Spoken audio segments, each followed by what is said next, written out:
Hello, I'm Stephen Andrew, State Member for Moranni, and welcome to my YouTube channel. Here you can keep up to date with what I'm saying in Parliament and what's happening around in my electorate.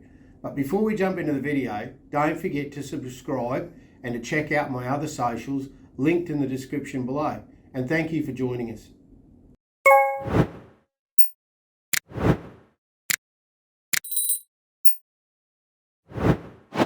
Thank you, Deputy Speaker, and I rise to contribute to the Cognate debate on the Emergency Service Reform, the Marine Rescue Queensland Bill, State Emergency Service Bill and the Disaster Management and other legislation. Following the member for Redlands, with all the respect to her, there was an issue with consultation. I refer to my question on notice yesterday with the Clairview Fire Brigade, who expressed a lot of concern to me and are looking to resign in the near future. The whole of the Fire Brigade leaves a huge hole in my electorate, in the area there in their catchment, and they're not the only ones, Mr Speaker. All they wanted to do, like I say to all the volunteers, we've got 54 just about in my electorate, it's a very large area, they want to be treated the way they want to work with the government. Nice, fairly, respectfully. They don't feel that at the moment. In actual fact, one of the persons said to me, and I quote, and this is not politics, this is what he said, "I'm not voting Labor again because of this." That was his words. Nothing to do with me. That was his words. It's just sad that we have to get to this point and we don't do the right thing by getting together with these people. They go out there, risk their lives. I've seen them. The big fires in my electorate back in 2018, driving around with these people, risking their lives, not home for days and days, no sleep. You can't underestimate the power of resentment, and the volunteers are worth more than anything because they're there because they're passionate. They're there because they look after their communities. They're community-based people that actually know the terrain and work in that area, and that's why they save the infrastructure, the native animals, their livestock and their neighbours.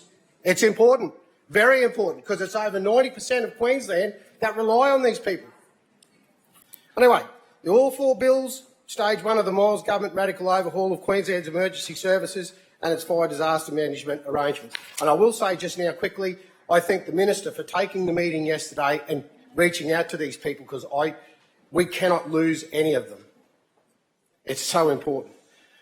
The overhaul reflects a growing trend in Queensland towards greater centralisation of power and control in the state government and away from the decentralised groups with their own independent, community-based decision-making processes. Mr Deputy Speaker, Queensland has a long history of natural disasters ranging from cyclones and storms to mass flooding and raging bushfires. Don't we know it? It has always been this way, and because of the state's greatly decentralised populations, Queenslanders know that when disaster strikes, the help they need will most likely come from a friend or neighbour, their local volunteer groups. Trev Pullen, Dave Sopper, all the boys that are out there, Andy Hooley, they all get together, they work together to make it right for my people in my electorate. Which is why it's concerning to read in the submission from Hopgood Gannon lawyers that there is significant gaps in the legal protections for Good Samaritan volunteers responding to disasters in Queensland. And these spontaneous volunteers are often first on the scene in an emergency and motivated by a strong desire to help others in their time of need. These volunteers save lives, Mr Deputy Speaker. It's important that they get recognised. During Cyclone Jasper, we saw Good Samaritans undertaking rescues in boats, kayaks and helicopters and volunteer for the Cairns Mud Army. The Cairns Mud Army volunteers rescued 100 people near Holloway's Beach, including a mother and her 7-day-old baby. As the Prime Minister said, these are the stories of which every Australian can be proud of, where the very essence of the Australian character shines through.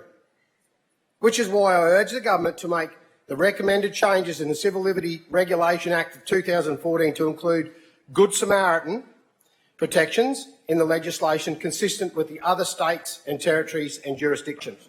Deputy Speaker, our local emergency service volunteers do more than a sterling job when it comes to advancing the specific needs of their communities and ensuring that local knowledge is front and centre of any local disaster management response.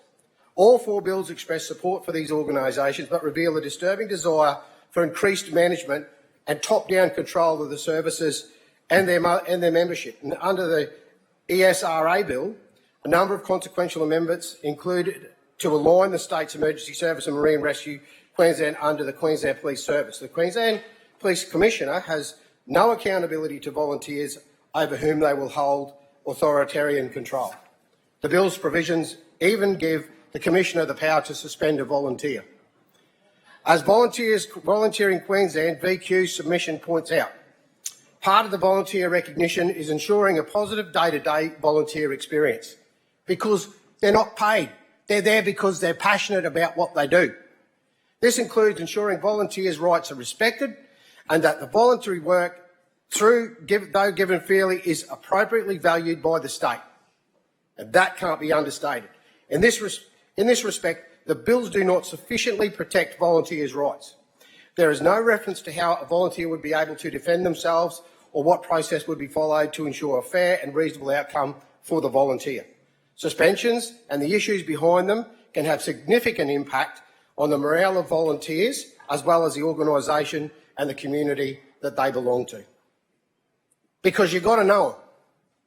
The people there trust them, live with them, understand that they've been doing it for years, generations. Mr Speaker, I wish to comment on the Marine Rescue Queensland MRQ Bill. Clause 23 grants marine rescue volunteers with the power to forcibly enter a place without a warrant or consent of the owner or occupier of the place. As one submitter commented, why the emphasis on place, which is defined as a premises, vacant land, vehicle, or place in Queensland waters, a place held under two titles, etc. MRQ is a water-based organisation. It should not need to enter a premises or a vehicle or any other property on land.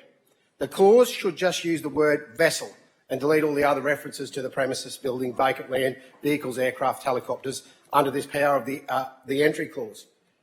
MRQ members should not be engaging in law enforcement, which, as numerous submitters noted, is a conflict of interest for a rescue service. And one marine rescue volunteer submission said, a marine rescue service should be able to freely rescue people and vessels without any law enforcement obligations. Whether a person is a law-abiding citizen or Blackbeard the pirate, they or their vessel should be able to be rescued with no questions asked. I'm just making it, showing the difference. It doesn't matter.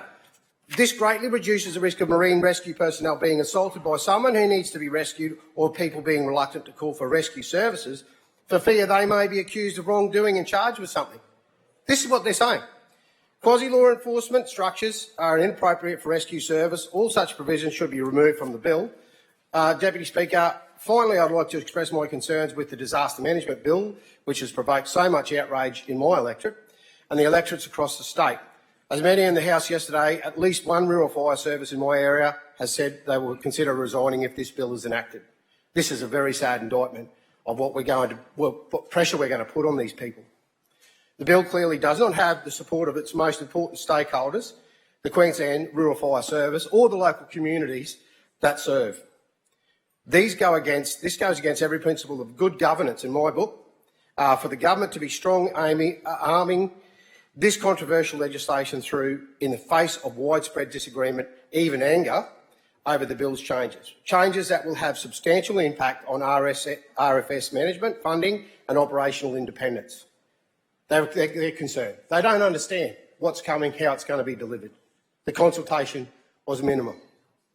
Not only has the bill utterly failed in obtaining broad stakeholder support, its consultation process was rushed, with the RBS given just 7 days to respond to the exposure draft it was presented with by the department. The brigades have asked that the bill be withdrawn to allow for full and frank consultation to occur with RFBAQ and their communities on the establishment of a standalone rural fire authority. And I support this request and share the brigade's concerns with the whole way the bill has been introduced. There has been no structured consultation with brigades and brigade members on the contents of this bill and its implications for volunteer rural firefighters in this state. And they are very concerned about when this actually goes through, how the statutory requirements and what the push the government will have on all other different aspects, even the blue card.